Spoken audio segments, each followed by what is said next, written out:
A brand new Montgomery Ward store opened in Pleasant Hill October 4th, 1962, and when it did, it was a pretty big deal.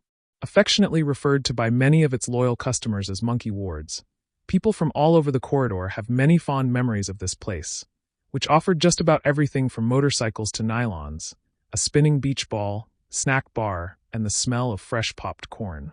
In this short clip, we start with a brief history of Montgomery Ward, the events that lead up to its coming to Pleasant Hill, followed by a few of those fond memories passed on to the 68024 Corridor History Group by its members. The Amazon of the 1800s, Montgomery Ward began in 1872 when Aaron Montgomery Ward launched the nation's first general merchandise mail-order business in Chicago. His idea was simple but revolutionary: sell directly to rural customers at low prices, backed by a money-back guarantee.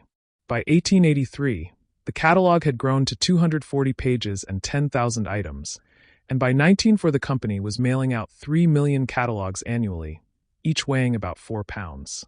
This catalog culture is what made Ward's a household name in rural America. Ward opened its first retail stores in 1926, and by 1930 it operated 556 stores nationwide, with retail sales surpassing catalog sales. This shift from mail-order to brick-and-mortar mirrored the rise of American downtowns and early suburban shopping districts.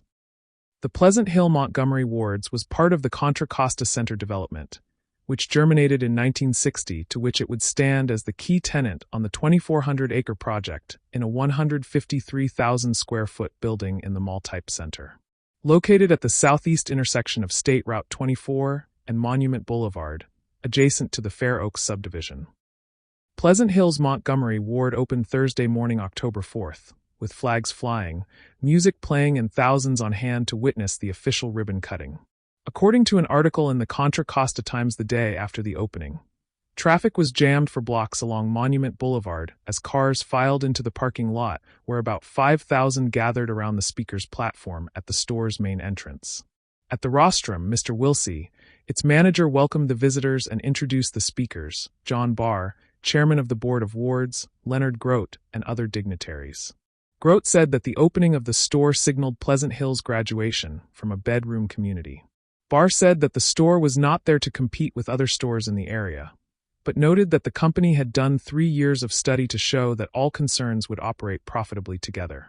Wilsey looked out into the audience and said he wondered how many of them were competitors and what he could say to make them happy. He promised that he and his staff would take an active part in the community's affairs and outline some of the benefits besides the merchandise the community would receive from the store.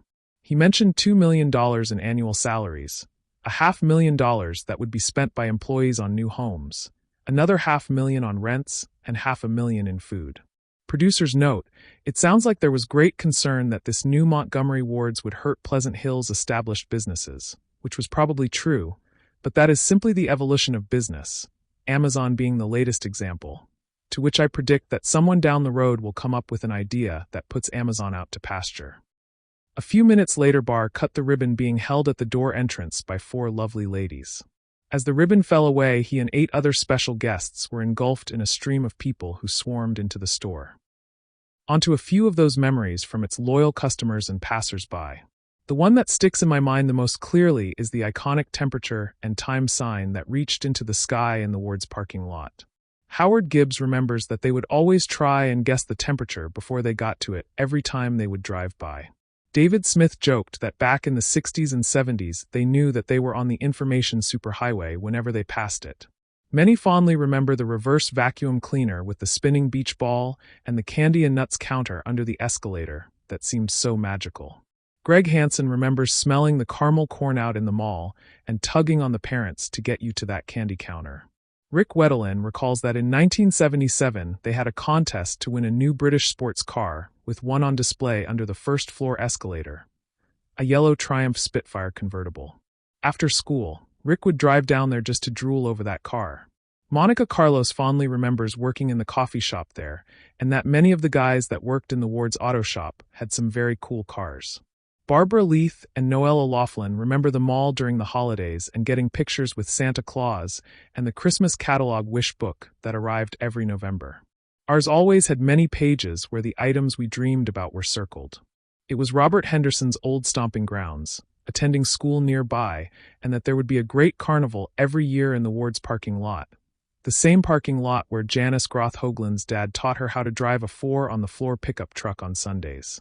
These just scratch the surface, to which I hope folks will add their memories as comments on this post. In the 1990s, Ward faced intense competition from Target, Walmart, and other discount retailers and filed for bankruptcy in 1997.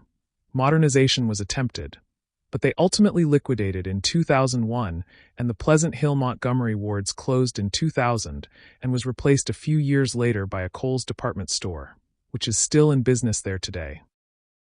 Written and produced by Mark Harrigan based on articles sourced from newspapers.com. Many thanks to the members of the 68024 Corridor History Facebook group for their shared memories, to which again I hope to hear additional stories.